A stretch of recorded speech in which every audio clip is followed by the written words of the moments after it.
कुत्ता बिल्ली पालने का जो पाप है, जो पाप हमको लगता है, वो हम लोग नहीं जानते। एक बार ऊपर हाथ खड़ा करना, कौन कौन कुत्ते को पालता है? किसी के घर में नहीं है। देखिए, ये बहुत अच्छी बात है कि यहां आपके किसी के घर में कुत्ता नहीं है। और क्योंकि आपको पता है बंधुओं, जिस घर में कुत्ता रहता है उस घर की पूजा को स्वीकार परमात्मा नहीं करते हैं।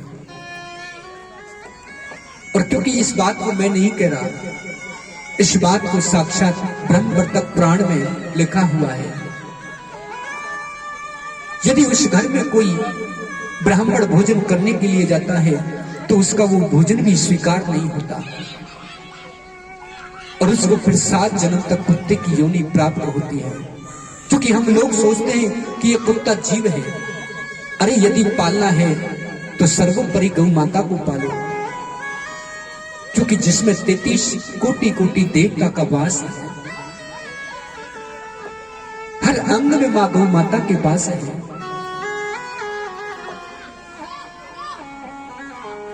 हम लोगों को जो जीवन में आनंद जो प्राप्त करा सकती है तो वो गौ माता है। यदि आपके घर में कोई जगह नहीं है तो आप किसी गौशाला में अपने नाम से कोई गाय रखवाओ,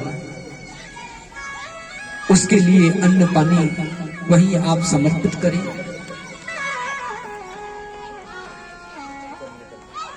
क्योंकि गौ माता के एक एक रूम में देवताओं का वास है। यदि आपको कोई भी बीमारी है तो आप गौ माता को नित्य प्रतिदिन खुजाएं, क्योंकि जितना आप गौ माता को सहलाओगे उतना ही आपका रोग कटेगा बंधु। और दूसरा, आपके यदि कोई पेट में रोग है, यदि कैंसर है या कोई और बीमारी है, टीबी है, तो आप वो व्यक्ति यदि कोई प्रातः काल खाली पेट यदि गौ माता के मूत्र का सेवन करता है तो उसका वो रोग कटता है। लेकिन वो होनी चाहिए देसी गाय, क्योंकि जिन गायों को हम पूछते हैं बंधुओं, बहुत से जर्सी गाय रखते हैं, बहुत से कोई गाय रखते हैं, लेकिन वो गाय नहीं है। हमारे शास्त्रों में उनको जानवर बताया है, क्योंकि वो विदेश के हैं। और यदि कोई गौ मां है तो देसी गाय होनी चाहिए, उसी के मूत्र का सेवन करना चाहिए। क्योंकि आपने देखा है कभी देसी गाय कभी वो पानी में नहीं घुसेगी, दूसरा कभी देसी गाय गंदगी को नहीं खाएगी।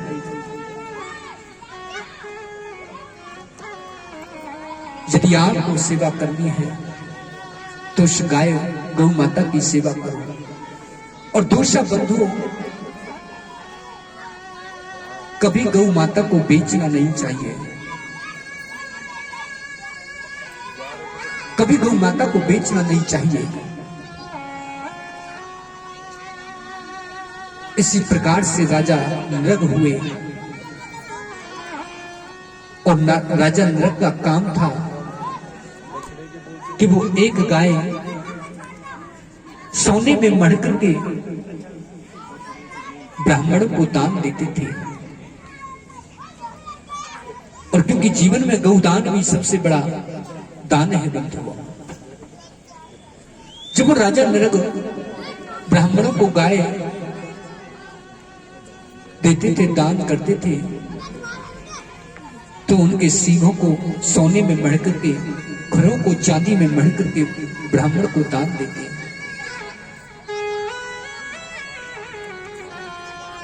और एक दिन राजा ने एक ब्राह्मण को गाय दान करी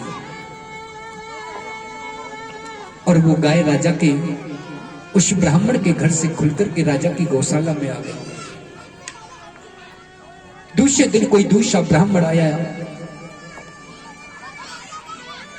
और राजा ने उस गाय को दूसरे ब्राह्मण को दान कर दी। जो पहले दिन जो ब्राह्मण को गाय दान करी थी, वो ब्राह्मण आ गया, उससे कहने लगा कि भैया तुम मेरी गाय को कहां ले जा रहे हो?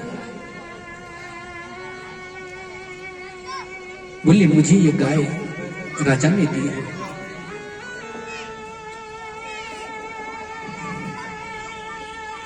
और वही गाय हम लोग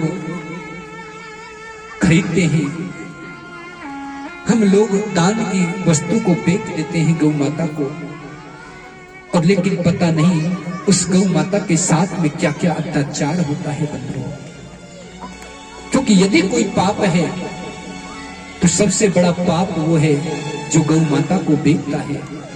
और क्या पता वो गौ माता कहां कहां जाकर के कटती है, कौन किस हाल में उस गौ माता को रखता है, इसका हम नहीं कह सकते बंधुओं। लेकिन गौ मां अपने जीवन में पालो, लेकिन उसको कभी बेचना नहीं चाहिए बंधुओं। आए दो लाइन जरूर उस गौ माता के बारे में हम और आप सभी श्रवण करें। सभी देखिए, खड़ा कोई नहीं होगा क्योंकि आप वैसे तो खड़े होते ही नहीं है। दूसरी बात, सभी देखिए बात आप 5 मिनट के लिए बंद करें और सभी केवल